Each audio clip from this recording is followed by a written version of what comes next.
Welcome. This is the psychology of ads. So, these are some persuasion techniques that you guys could implement within your advertising in order to boost traffic to your landing pages and hopefully get you guys some more sales. And that is what we all want, isn't it?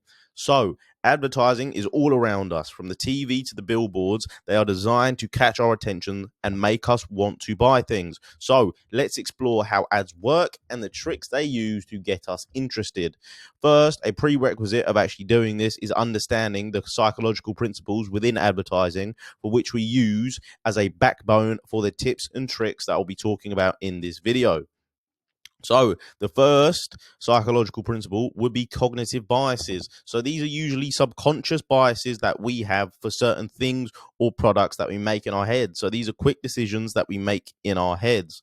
A bias would be an anchoring bias. So, this happens when we focus too much on one thing, like a high price, and think is a good deal when the price goes down. Another thing would be the bandwagon effect. So we tend to do what other people are doing. If an ad says everyone loves a product, we might want to try it too. So this is essentially just monkey see, monkey do. So number two would be social proof. So social proof kind of piggybacks on the bandwagon effect. So we like to do what others are doing. And if other people think a product is good or they are using a product, we might think it's a good idea to use it too. Number three would be scarcity. So when things are rare or hard to get, we want it more because we want to seem special compared to everyone else because we have something that is hard to get. So ads use phrases like limited time offer to make us feel like we need to hurry and buy. Number four will be the law of reciprocity. So if someone ever gives you like a birthday present or something like that, you feel the need to actually get them a birthday present back because you feel like you owe them something. So we feel like we should give back. So ads often give free samples to make us feel like we should buy the product in return. Number five would be authority. And this is why building authority with like a personal brand on like Instagram or something or Twitter is very, very important with a brand, because people listen to people who seem smart or famous. So ads use experts or celebrities to make products seem better. Another thing would be consistency and commitment. So once we start something, we like to keep going. So ads might ask us to sign up for a newsletter, and then we're more likely to buy something later.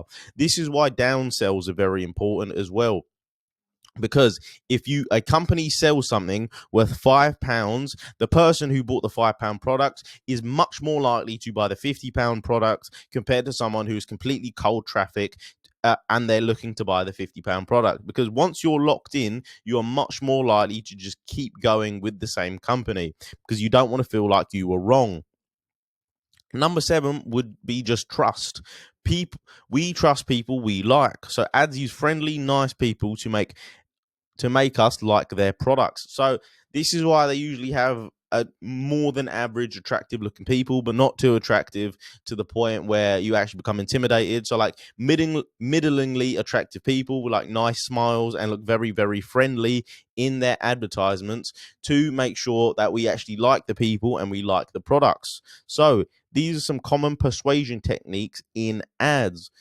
Number one will be an emotional appeal. Ads make us feel emotions like happiness, fear, or nostalgia. So, ads show happy scenes to make us feel good about your product. They use fear. So, some ads may make us worry about a problem, then show us how the product can help. Or nostalgia. Ads can remind us of the good times from the past to make us like our product. So, another thing would be humor. So funny ads make us laugh and remember the product, so just keeping you in the back of their mind. And storytelling. Ads tell stories to connect with us and make the product more interesting. Another thing would be repetition. If you see an ad over and over again, it makes us want to remember the product and trust it more.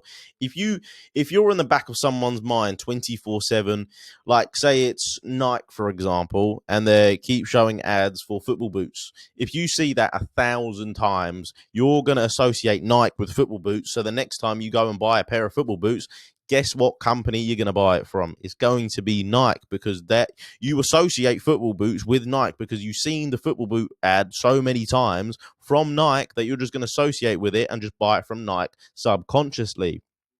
Another thing would be celebrity endorsements. This is why celebrity endorsements cost so much, because celebrities use products in ads, which makes us think that product is cool. So building a following is very, very important if you're looking to monetize yourself. Another thing would be testimonials and reviews. So this goes back to social proof. So ads show people talking about how much they like the product, making us want to try it too. Because no one's going to buy something from someone who no one else has bought it from. That's why starting a business is so hard, because you have no social proof whatsoever to say, actually, I'm not a scammer. This is an actual good product and you will like it, because no one has bought it before. So how are they going to know? Next will be the logical appeal. So some ads use facts and reasons to show why a product is a good choice. This usually works if the buyer is more pragmatic. If it's in a B2B context, essentially, you're just going to show them how to make more money. In a B2C aspect, you'd ideally want to use more of an emotional appeal, because the normal buyer and the normal, how should I say, citizen is much more emotional in that kind of context. They like what they like and they want to feel good about their decisions.